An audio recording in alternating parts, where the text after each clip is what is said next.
subscribe këtu në kanalin e Andales. Keni një buton këtu të zi që mund të shkruani, mund të shtypni direkt dhe të bëni subscribe, pra të abononi në kanalin e Andales, dhe kjo është një ndihmes shumë e madhe për ne dhe një shtytje për të bërë më shumë edhe gjëra më të mëdha me këtë program, edhe për të qenë gjithmonë pranë jush me histori që tashmë kemi bërë një enciklopedi të vogël terapie këtu në kanalin e Andales. Faleminderit. Beci? Përshëndetje. Përshëndetje. Kjo pa aftësi apo e quaj, për të thënë, jo, është një histori e shkuar apo vazhdon dhe sot e kësaj dite që e ndjen se bën një njëjtën gjë? Jo, është një histori që më përndjek, po thuj se gjithë jetën time. Ndoshta tani kam filluar pak fare ta rregulloj, por prapë është shumë lodhur se fakti që nuk them dot jo realisht në shumë gjëra në jetën time. Qa ndodh? Thua ke vështirë të refuzosh shoqërinë. Në momentin që ato të kërkojnë diçka, qa ndodh në mendjen tënde? Qa frikra shketi të thuash jo? Janë dy fusha që unë kam shumë probleme. E para janë fusha e punës, që unë nuk them dot jo asnjë lloj pune.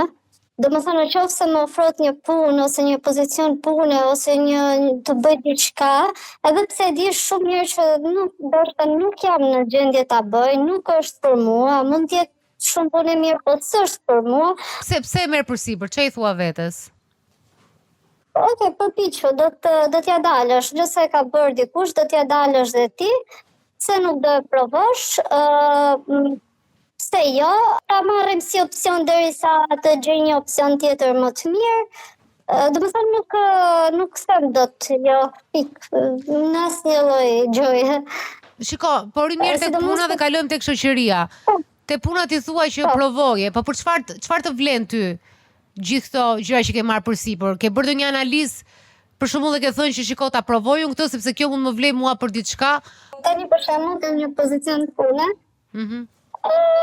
Që për mua po më skleron, unë nuk jam e aftë ta bëj si punë, mua më kanë marrë më punë, më kanë pranuar, më kanë bërë një kontratë shumë të mirë, edhe pse di shumë mirë që unë nuk jam në gjendje ta bëj si punë, nuk arri dot ta bëj. Edhe jam shumë e vetëdijshme për këtë. Mund qaj disa herë gjatë ditës që se bëj dot, përpiqem, nuk arri dot ta realizoj projektin e gjërat e tjera, por prapë nuk jam e aftë të them punës jo, nuk jam duke bërë më këtë punë, se s'është për mua, do shkoj gjej një punë tjetër që mund t'jem më e përshtatshme, që mund ta bëj. Je sigur që nuk di ta bësh atë punë? Meqense të kanë marrë dhe kanë bërë kontratë dhe të kanë pranuar, je sigurt? Mos është diçka që ja thua vetes? Nuk e di, unë kam shku 2 herë, kam dhënë ndërheqjen, duke thënë që s'të bëj dot, edhe ato më thonin një piko vetes, po unë e di, do më thonin një vetes, sepse e shikoj në krahasim me kolegët, me njerëzit e tjerë, sa të aftë janë ato. Dhe se si kapin ato gjërat më shpejt, është mendja që mendon në mënyrë, unë jam në fushën e informatikës, është mendja që mendon në mënyrë tjetër. Dhe imja nuk mendon në mënyrë informatike si duhet të funksionoj. Dhe tani po shikoj se në projektet që më kanë dhënë asnjë nuk e kam finalizuar. Dhe nuk është normale në fundit. A të pëlqen ajo që bën? Po, më pëlqen, po jo me këto dhe ritme të shprenuara dhe me këto, më ka dhënë shumë stres, dhe më thënë kam harru vetën, familjen, gjithçka. Mund edhe më s'le gjumë natën nga stresit e pse se arrit dot dhe nga mërzia, po prapë kur vjen mbresi nuk jam e aftë të qonë të them, shiko se unë nuk arri dot ta bëj këtë projekt. Më qoni dikun tjetër ose po e lej fare, apo diun. Po nga qa ke frikë që nuk i thua dot? Nuk e di nga çfarë kam frikë. E kam shumë bezdi të rikot, të ri pa punë, të kërkoj dhe i herë vend pune, të dalë, se si më duket vetja, të shkoj të kërkoj punë, nuk e di. Jam su gjithmonë me punu, që fëmijë, që kur kam dalë nga shtëpia prindërve, po dhe të prindërit kam pas punu, unë gjithmonë kam punu. Do me thënë, i ditë po prisja me konasën, që kur mbaj mend ekzistencën time si njeri, e mbaj mend duke punu. Pra ti jeni një punë që nuk e do, mendon që nuk është puna e duhur për ty, është një punë që të shkakton stres dhe nuk i thua dot jo atyre sepse ke frikë mos gjesh punë tjetër. Nuk është se nuk i thua dot jo atyre sepse nuk do që si thua dekonspirohesh për fakti që ti mendon se nuk je zonja në këtë punë. E kam dashur si punë, e kam ndëruar si pozicion pune, do më thënë e kam pas ndëruar, thosha kur të arri këtë unë, nuk e di. Por tani nga që kam arrit të ky niveli shumë i mirë dhe shumë i lartë, do më thënë vendi dhe firma ku punoj është shumë e emër, shumë e mirë, është pozicion shumë i mirë pune. Unë nuk di se si ti them jo dhe pastaj ta lej dhe të shkoj të bëj një punë të rëndomt ose unë vetë jam e sigurt që nuk do gjej një pozicion kaq të mirë. Kuptoj. Po me shoqërinë si ke hallet e jos? E njëjta gjë është dhe me atë, o zoti ma, në shoqërinë është akoma më keq. Rrethi im shoqëror është shumë i vogël, realisht, sepse unë nuk mendoj të kem shumë kohë nga familja, shtëpia, fëmia, bashorti, puna të kem me shoqërinë. Kam një shoqëri shumë të vogël, por sa herë më marrin në telefon ose më shohin diku në rrugë, do dalim, na merr në telefon se po presim, madje nuk e bëre gjallë fare si ta morë një herë në telefon. Po i them, do dalim patjetër, do të marrëm të sigurt. Mos të më rakos. Edhe pastaj kur nuk e marrë, mund të kalojnë 3 vite, kam raste që më thonë, po vetë dalim një herë, do dalim, po thjesht kam kohë, sot s'kam kohë, nesër nuk i them do që se du me dalë, se nuk du me dalë me qallet e fëmijëve me ty. Okej, ti gjen arsye që ti mbash kështu pending, siç thuhet anglisht, ti mbash varur. Po. Domethënë që ja do dalim, ja sa të këtë po thua. Nuk i thua dot jo të vërtetën. Po, shko me vite kër muhabet. Nuk është 1 muaj, apo 2 muaj, apo 2 herë, apo 3 herë. Po ti nuk del në fund. Gjithsesi, nuk del. Jo. Nuk e din që se kjo çfarë lloj joje është kjo? Se kjo është diplomaci në një lloj mënyre. A ka nevojë për qenë e shoqëruar, është pyetja tjetër, për të diferencu nëse është në lidhje me energjinë që ajo nuk do të shpenzoj në anë sociale, pra dhe nuk ka nevojë ndoshta për momentin se është e fokusuar në gjëra të tjera. Nëse ka nevojë, pra ka dëshirë të jetë pjesë e rrjeteve sociale, por njerëzit e caktuar që ka të bëj janë ato që ajo mund t'i perceptojë, siç ne i themi vampir social, pra të thithin se kështu e shpreu, ndryshon dinamika, pra nuk është gjithmonë e lidhur me jon. Faktin që ne kemi të vështirë të themi jo, po konteksti, rasti aktual thotë që unë nuk dua të dal me ta sepse nuk dua të flas për problemet e tyre. Kjo e diferencon. Po edhe çështja punës ka shumë dinamika, jo vetëm çështja jos. Kulturalisht ose si është mësuar ajo nga fillimi me punën, si është prezantuar në shtëpi, si jati ajo e kanë si vlerë të rëndësishme pjesën e punës. Pra ata edhe identiteti i tyre shkrihet me punën. Pra nëse unë punoj, jam një person më i vlefshëm. Nëse është krijuar kjo ide që në fëmijëri dhe ajo e ka parë dhe pastaj ka përfshirë në identitetin e vet, është një qasje tjetër. Pra çfarë raporti ke ti me punën, ku ndodhet kjo? Dhe pastaj është zhvilluar me kohën. Më thënë, janë dinamika që ndonjëherë do themi të diferencohet çështja kur është joja problem dhe kur janë çështje të tjera që i bashkangjiten jos. Ju ke bërë përshtypje sepse tatisht ti do i thuash vet, po unë po i rendis në shpejtësi për dëgjuesit. Kjo që sapo the për imazhin është një nga arsyet kryesore të psikologjike të thënit jo. Edhe unë kisha renditur disa gjëra, ishte frika nga braktisja, rejection nga mojimi, pra frikë se çfarë do më ndodhi, do më refuzoj, frika refuzimit, po. Është vetbesimi i ulët, që ti thua që unë vlej për atë çfarë bëj për të tjerët. Është shmangja e konflikteve, sidomos njerëz që janë rritur me konflikte në shtëpi, duan që të krijojnë, të kenë sa më shumë harmoni, edhe krijojnë sa më shumë paqe, mos ashtu duke bërë këtë rolin. Dhe pastaj ishte kontrolli se si njerëzit e shohin ty. Që do thotë ti përpiqesh të kurosh imazhin perfekt, gjithmonë i aftë, që të tjerët mos të kritikojnë. Nuk e di a ka më shumë arsye. Ka dhe të tjera që i shtohen pjesës së problematikës që krijon vetë joja si çështje në jetën tonë, si me veten po edhe me tjerët, po në rastin konkret të besit mund të jetë edhe kjo shmangja që ti përmende, pra që e shmang për mos krijuar ndoshta një problematik me person duke mos i thënë jo direkt, nuk dua të dal me ty. Është një lloj shmangje që ajo edhe vetë e mban këtë lidhje, por pa i thënë qartësisht që unë nuk dëshiroj të dal me ty.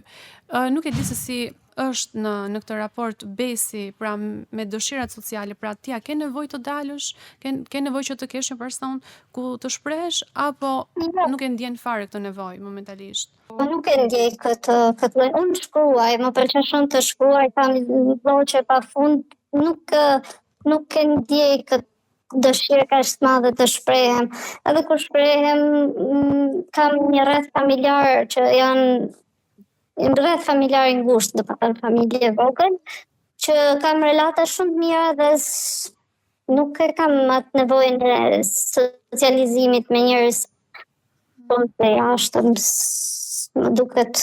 Këtë gjë mendova dhe unë kur po flisja më përpara, që mund të jetë mungesë nevoje e perceptueshme, mund të kesh një qasje tjetër me veten, pra jemi ato njerëz që ne i themi introvert, pra që janë më të fokusuar te kalimi i kohës vetëm dhe si përfitojnë nga kjo kohë, me qëndrimin, ti the unë pëlqen të shkruaj, më pëlqen të qëndroj. Tek pjesa e shoqërisë nuk kuptova ndonjë jo kaq të jashtëzakonshme që sepse ai në fund bën atë që donte. Domethënë Besi, për mua që për shembull joja e punës ku ty të krijon stres, krijon probleme, ajo është një gjë me të cilët mund ta, më thënë, që duhet të merresh me atë lloj joje, nëse ty të shkakton dëm. Kështu që ajo mbronte veten në një lloj mënyre. Pra joja është për të mbrojtur veten, ajo gjeti një mënyrë për të mos ia prishur tjetër që mos nuk është një gjë e keqe. Besi, unë në punë të shoh problemi më të madh me të thënit jo, sepse siç e thash, puna dhe siç e the dhe vet, puna po të shkakton një stres të madh dhe ti nuk e sheh veten të aftë për të bërë atë punë. Sa kohë ke ti te kjo puna? Kam që në janar që me punësuar, më përpara ka bërë 3 muaj kështu, si tip azhi puna. O mi, që në janar, pse mendon që je e paftë për ta bërë këtë punë? I shikoj njerëzit për rreth dhe ato për një periudhë kaq shkurtër kohë kanë arritur shumë më shumë se unë dhe të krahasosh zhvillimin e tyre me zhvillimin tim duket diferent. Besi, ju e keni nisur në të njëjtin start, pra dhe kolegët e tu, apo ti ke nisur në një mënyrë tjetër? Se është e rëndësishme edhe kjo? Jo, ato kanë nisur me një start, me një bashkë 2 vjeçare dhe 3 vjeçare, pjesa më e madhe janë të gjithë të diplomuar me master në fushën e informatikës, po çështja në vendin e punës, pastaj je barabartë, ti duhet punosh dhe të bësh punën tënde njësoj. Pyet kurse çfarë diplome ke dhe çfarë bagazhi ke, të kanë dhënë këtë punë do ta bësh. Po ti ke kërkuar 2 herë dorëheqjen edhe nuk të është pranuar. Pra do thotë që ata diçka tek ty shohin se është një punë që nuk është se je vetëm ti në vendin ku jeton edhe ngelen ata. Ata kanë parë diçka te ty që ti nuk po e sheh.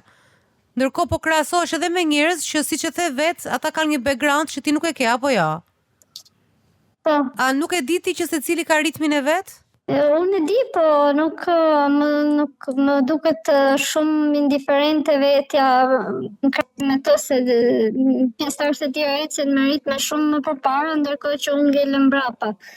Edhe në vit do të ritmet edhe kuptoj, po kur ngelesh mbrapa, do thotë që ty të është caktuar një detyrë dhe nuk e ke realizuar. Po. Dhe të është tërhequr vëmendja për këtë gjë? Deri më jo, besoj që do të rriqet. Kuptoj, tash as të është thënë mirë, as të është thënë keq, s'është thënë asgjë. Akoma jo, po do vije, domethënë jena në atë ujëra jena. Po në atë ujëra do jesh ti se ti po e përgatit veten për këtë gjë. Pikërisht nuk do thoja që po bën një profeci vetë përmbushse që të shkoj tek pika ku ti thuaj që ti nuk je aftë. Sepse tha ngrihem me shumë vështirësi në mëngjes, e ka të vështirë të përfundoj projektin, angazhimi është një nivel pak më të dobët në krahasim me të tjerë sepse ndodh krahasimi i vazhdueshëm. Pra të gjitha këto të çojnë në pikën e asaj frikës më të madhe që ti ke. Pra që të arrije që dikush që është në këtë rast një supervizor apo person që të ka marrë në punë të thotë fjalën që ti ke kaq shumë frikë ta dëgjosh. Por është më shumë se çështja e jos në këtë rast, që ti nuk është se ke frikë të thuash jo që unë ta lë punën, po përmende pak më herët benefitet që merr nga puna, fakti se sa e vështirë është të futesh në atë vend pune, pra disa gjëra që ti nuk do t'i thuash jo. Jo se ke frikë të thuash jo dikujt. Po, është e vërtet. Ajo nuk merr fare në konsiderat, sepse neve për ta ditur njerëzit para se të fillonim këtë intervistë, në fakt duke folur me Besin, derisa përgatiteshim teknikisht, Besi tha që kjo ishte puna e parë që kishte bërë këtij niveli dhe punët e tjera kanë qenë pak, mund ta them, pak më të rëndomta. Kështu që po fakti që ajo u zgjodh është këtë kompani është shumë mirë. Ka edhe çdo gjë tjetër paketën e ato paketat që kanë punët e sigurta përveç siguracioneve dhe përfitimeve të tjera. Ajo duket sikur se beson që është, sikur se meriton këtë gjë. Edhe as nuk e ka marrë në konsiderat faktin që nuk ka ardhur këtu kot, sepse ishte një vend pune dhe s'kishte njeri në planet, edhe doli Besi. Ka ardhur sepse është parë diçka te kjo? Ke bërë intervista pune? Po, kam bërë. Në të gjitha janë pranuar. Në momentin që kam aplikuar në disa vende pune para kësaj pune, janë pranuar, nuk më ka refuzuar njëri. Po, si kalon, se unë e di që teknikisht to intervistat e IT-s kalon provime, nuk janë intervista të thjeshta që merren me ty si. Përgatitem. Për ato përgatitem, unë shkoj e përgatitur. Është ajo sindroma impostor, si përthes shqip ajo? Pra mashtrimi, është një mashtrim i vetes që ne nuk jemi të aftë të mbulojmë një detyrë, por në të vërtet ti ke aftësitë. Se edhe përgatitja jote në vendin e punës përpara në intervistën tregon që ti mundesh, pra ke aftësinë që të kalosh ato provat e para të intervistës. Por është një mashtrim i vetes sepse ti thua unë nuk jam e aftë ta bëj. Ndërkohë që sapo je futur në një punë, janë 6 muaj dhe në kohëzgjatjen e punës është vetëm fillimi që ti kalon dhe këtë sfidën e përshtatjes, të bindesh veten që ti po ndërtohesh në aftësi, jo duhet të jesh në pikën ku janë kolegët e tu. Dhe kjo gjë dua të them që u ndodh shumë profesionistëve, pa përjashtuar asnjë profesion. Të gjithë kanë këto probleme në fillim, të gjithë, pa dyshim. Dhe madje ata që kanë dyshime në këtë fazë janë ato që mund të rriten më shumë, sepse ti shikon mangësitë dhe aty punon më shumë. Kurse njerëzit që kanë një vetbesim të lartë që në fillim pra ndihen kompetent, patjetër që mund t'i ndihmoj, por mund të humbasin dhe shumë ose mund të krijojnë shumë boshllëqe gjatë rrugës sepse kanë përshtypjet e tyre të para që janë, por në të vërtetë puna tregon që nuk kanë punuar sa duhet. Kështu që ti mund ta marrësh edhe pak pozitive këtë faktor të dyshimit të vetes që të punosh në këto hapësira që ke vërejtur dhe bën krahasime të vazhdueshme me kolegët, por janë dinamika të tjera, pra nuk e shikoj çështjen tek joja, dhe pse ajo të ka sjell këtu, por janë dhe shumë gjëra të tjera që ti po lufton kundër tyre, kundër vetes më shumë. Besoj që po edhe unë ndihem pak sikur s'po e gjejet rrjedhën. Nuk e di, në këto 6 muaj ti mundesh edhe të kesh pasur ditë ku je ndier mirë për shembull, ose je ndier sikur ke pasur atë motivimin ose dëshirën për të punuar, pra ka ndodhur edhe kjo. Po, dëshirën e kam, ato një gjë që vlerësoj shumë është që jam një njeri që punoj, insistoj, ulem, e provoj, dështoj, e provoj prapa, unë këtë gjë e kam. Je duke punuar e shkëputur nga kompania, pra në home office që bën të dyja edhe pjesën e të qëndrimit online nga shtëpia, apo shkon atje në kompani? Kam pas bërë një marrëveshje të veçantë që të shkoj shumë rrallë, për shkak se unë rriset e fëmijën pothuajse vetëm. Edhe tani në fakt më morën dhe më thanë që duhet të shkoj pak më shpesh sepse nuk kam kriju një relacion shumë të mirë jo shumë të mirë, po s'kam kriju relacion me njerëzit e kompanisë, me ato figurat e tjera.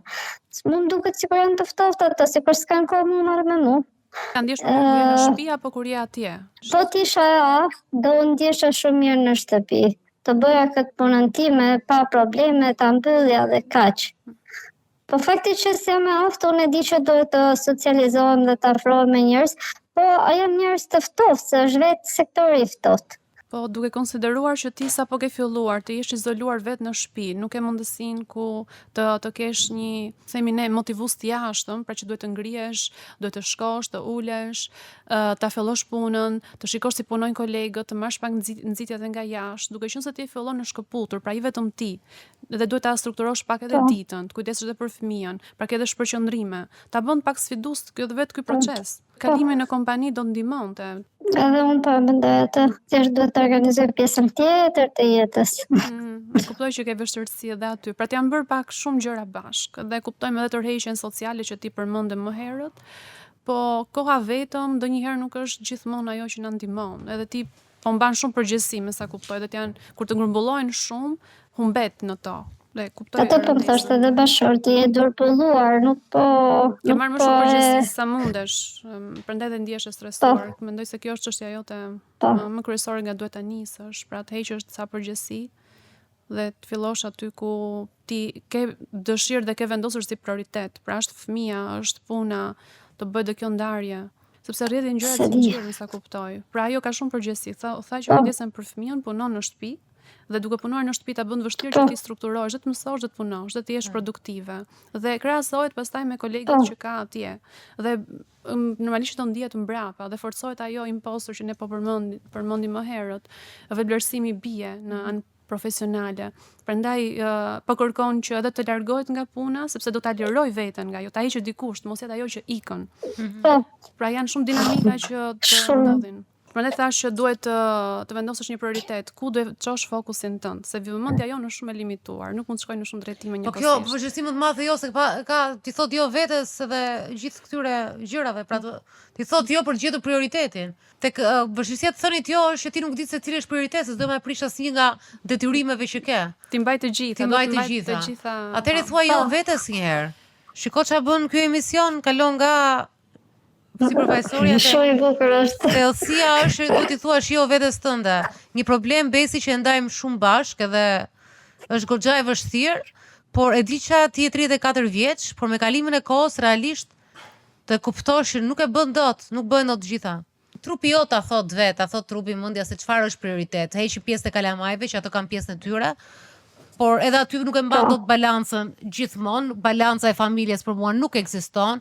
Diku do derdhet, njëra mbushet më shumë se ç'duhet, ana tjetër derdhet, tërsi ai ekuilibri që ku rrinim ne, siç ai lishar, jo lishar, se ka qenë një që uleshim si fëmijët që nga një angrihet tek tjetra ulet, kështu është dhe karriera me familjen. Ajo është, domethënë, mendoj që qëllimi yt është si të ruash të ekuilibër, ta kesh të jenë sa më shumë në ekuilibër jeta jote, por nga ana profesionale zgjidh atë që realisht e ke, atë që të konvenon në kuptimin që e ke më komode, ke diçka që mund të zhvilloj, nëse ke dëshirë, nga këta njerëz që duan të zhvillohen dhe jo thjesht ke një punë shteti siç i quajmë ne në Shqipëri. Kështu që zgjidh atë që ti mendon që mund të avancosh, mund të ecësh përpara, mund të mësosh. Por seriozisht tek ajo puna nuk do bëhesh më e mirë ti pa fokus. Çdo gjë në jetë është bërë vetëm me fokus. Një gjë e mirë bëhet kur fokusohesh aty, është shumë e thjeshtë. Se nuk mund të fokusohesh, nuk mund të bësh edhe të qepësh fustanin, edhe të shohësh televizorin, edhe të merresh, kupton, do fokus. Përderisa je futur aty, ke diçka, vlen. Mos e harro këtë, donjëherë na harrojmë këto gjëra, na duken kështu si gjëra të thjeshta, po mendoj që ne në Amerikë na thoshin gjithmonë, ishte shumë gjë e bukur, na thoshin, ju jeni në universitet dhe jeni e zëm 20% e njerëzve që janë në universitet.